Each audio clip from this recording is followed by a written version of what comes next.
Well, let's give you some G20 related news now. Last week, over 20 ministers of science and technology from across the globe converged at Pretoria's Council for Scientific and Industrial Research, hosted for the G20 Research and Innovation Ministerial meeting. At the heart of the discussions was the adoption of the Tshwane Package, or declaration, a landmark commitment aimed at ensuring that science and innovation are not just tools for the wealthy few, but catalysts for solidarity, equality, and sustainability globally. We'll be in conversation with Minister of Science, Technology and Innovation, Dr. Blade Nzimande, in a little while. But to unpack the outcomes of the ministerial meeting and what they mean for South Africa's worldwide and the wider world, let's give you now a sense of that meeting, from the promise of open innovation to the urgent need for climate resilience, and from the role of women and girls in science to the ethics of AI. The Tshwane Package is our outcome of the 9 months we've spent deliberating on a number of issues. And to put it simply, it includes the 10 deliberations, I'll talk to those in a minute, and the declaration. So together they form the Tshwane Package. We have 10 deliverables, but clustered under 3 priorities. First priority is on open innovation for development. And one example I could give there of a deliverable is the open innovation platform. So it's a world map highlighting innovation policies, innovation instruments like funding instruments for innovation, research infrastructure. And this is simply to make innovation and science accessible to all. So by just clicking on any country in the G20, you're able to see their research infrastructure, their policies, without having, to hustle a lot. So that's one of our deliverables. Priority 2 is on biodiversity for development. And an example I could give there, it's a set of recommendations on how to build or strengthen Africa's research capacity in human genome. As you know, we are very uniquely made as Africans, and the medicines we consume is not necessarily based on our genetic makeup, and that's why sometimes it works, sometimes it doesn't. So we're trying to build this research capacity, that we have enough researchers that understand how we are made. All right, let's now welcome Minister of Science, Technology and Innovation to unpack this further for us, and that's Dr. Blade Nzimande. Minister, very good afternoon to you. So South Africa has been leading then the science track of the G20 presidency. What exactly, and I want you to just unpack this for us, this science track mean, and why is it important that South Africans in the main should be appraised about what was decided in Tshwane specifically? Well, thanks very much, Unati. Thanks for inviting us again, because it's very important that we have this close relationship and partnership with our public broadcaster. As part of our country's G20 department, we're leading the science track because that's one of the major tracks that has been identified by the G20 meetings, even the ones before us, including the one which was held in Brazil last year, that we need to place science, technology, and innovation at the forefront of world affairs, if you like.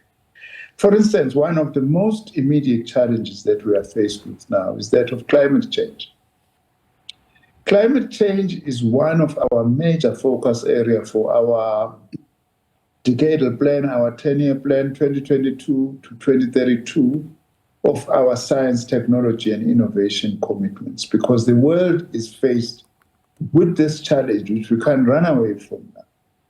We can see the floods, the inclement weather, especially KZN, Eastern Cape for now, but we expect that this is likely to spread to other areas. So science and technology is important, but also science, technology, and innovation, Unati, is also important for new challenges that we face in energy. We know that the world is faced with the challenge of having to reduce the use of fossil fuels so that we are able to move towards renewable forms of energy. That requires a lot of investment into science. Like in South Africa, you ask what is important for us. We are investing a lot, for instance, in hydrogen economy, what is called sometimes green ammonia. In other words, how do we use hydrogen fuel cells, which are renewable and they are not emitting carbon emissions, in order to be able to have new forms of energy? You know, the world also now is moving towards electric vehicles. These electric vehicles must not only just be electric, they must also, as the Chinese say, also be very intelligent. They are now self-driving vehicles that are beginning to hit the road, because we are also trying to save fuel or run away from fossil fuel and so on. As a country, we have got lots of coal.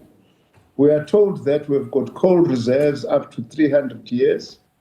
We have to find ways to do this coal clean, what we call clean coal. There are technologies that we are experimenting with now that is actually, amongst others, aimed at, as your ESCOM towers are emitting from burning coal in order to produce electricity, they are emitting, as you can see, the smoke, which is carbon emissions, which are not healthy. We are doing now what we call carbon capture as an experiment, which then we would like to expand to your ESCOM power stations. And when you capture that, it means it doesn't go into the atmosphere to cause destruction that has led to climate change. But the thing we've captured, we are converting it now into fertilizers, for instance, for purposes of agriculture and all that. So those are some of the things that makes it extremely important for us to be involved in science and for South Africa to escalate. The other thing that is important that also I must say is that our own industries needs to be modernized. The mining industry, for instance, we know that it's still got problems of killing many people underground. We have now got what was called the Mandela Mining Precinct, which amongst other things have made a very interesting innovation to actually detect tremors underground when we are mining, such that you can be able to pull out workers quickly, because tremors mean that you are about to have an accident, a disaster underneath there. So all those are some of the things. I mean, the background has already explained our priorities that we had: open innovation, biodiversity. The lady there explained. And also, one important deliverable for South Africa is the importance of diversity, equity, inclusion, and accessibility in science, technology, and innovation. Minister, let me come in there, Yes. Minister, before we run out of time. I want to just go back to what happened in Tshwane, particularly when we look at the Tshwane Declaration or the Tshwane Package. Yes. I mean, as we know, declarations are powerful on paper, but implementation is where they often falter. So while the Tshwane Declaration was adopted, how do you make sure then that this declaration, because of just the innovative ideas you were talking about now and some of the priorities you're pushing, how do you make sure that this declaration is more than just the lowest common denominator? In other words, how confident are you that the commitments made in Tshwane will translate into action, especially when you consider developing countries struggling with funding and capacity? A very important question, Onati. Let me just tell you, our approach to the G20 was that we mustn't just let it to be in seminar rooms, in hallowed rooms of the CSIR or the universities, and then we discuss, we are speaking big scientific language. We wanted to root it also amongst our people. One of the things that really excited me we did in this G20 is that on Saturday, the 20th of September, we hosted, together with UNESCO, Women and Girls in Science event. That we had invited women, but what really excited me, we had 200 girls who are at high school, who are studying science, that we invited to participate, so that they not only do they know and hear what they say, but some of them were debating by them. They were telling us why they like science, What is it that has struck them in participation? By so doing, we are making sure that we implant the G20 into the minds of young girls. And that's a good investment, because that experience is going to sit with them for a very long time to come. Out of them, we hope to be producing scientists as well.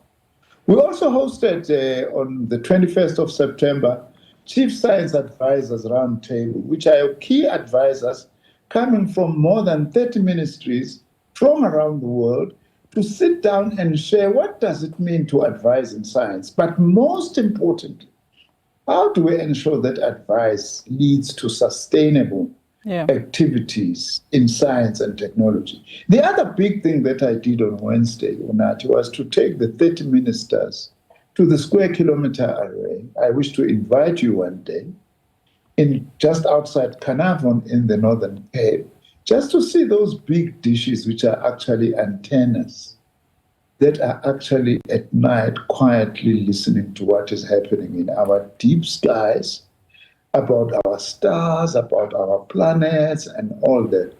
We invited these ministers, most of whom it was for the first time that they went there. That is what we call science diplomacy, Unati. You use science to build permanent relations and good, positive relations with other countries in the world. That is what we managed to do. All these things, by the way, are meant to ensure that we've got continuity. We were not just talking, but this thing is having lasting impact. As a result, by the way, let me tell you, not all countries have joined the square kilometer array. But when we were there, Sweden just said, we've just joined because we are so excited. And Italy said we are going to be joining the square kilometer array very soon. And other countries are going to be joining it. They are going to contribute to funding so that we are able to promote science. Other than that, Unati, we have got lots of scholarships and bursaries in South Africa that we are offering. Firstly, to the children of Carnarvon, where the square kilometer array is, because that's going to be the single largest science infrastructure in the world. We also want it to be maintained by children from that area, so that they just don't see people coming in as visitors, not knowing what they are actually doing. We've also, by the way, as I might have said before, invested in promoting science and maths in those schools. We have built laboratories in those schools. We've also assisted them to get good maths and science teachers. But the bursaries and scholarships that we are offering are national. All those youngsters who want to do physics, who want to do, in future, astronomy, we are able to support them, and they are actually studying in our universities. Some of them we are even able to send them to overseas universities, which was a good thing because the other countries said, of course, we would like also to support young South Africans to be able to come to our countries to actually study this. Dr. Nzimande, we'll hold you up to that, and we'll make sure that those youngsters do contact your department. But that's all the time we have for this afternoon, I'm afraid. Thank you so much, though, for your time. That was the Minister of Science, Technology and Innovation, Dr. Blade Nzimande. Of course, those declarations will then be tabled in November when the Leaders G20 Summit takes place right here in Johannesburg.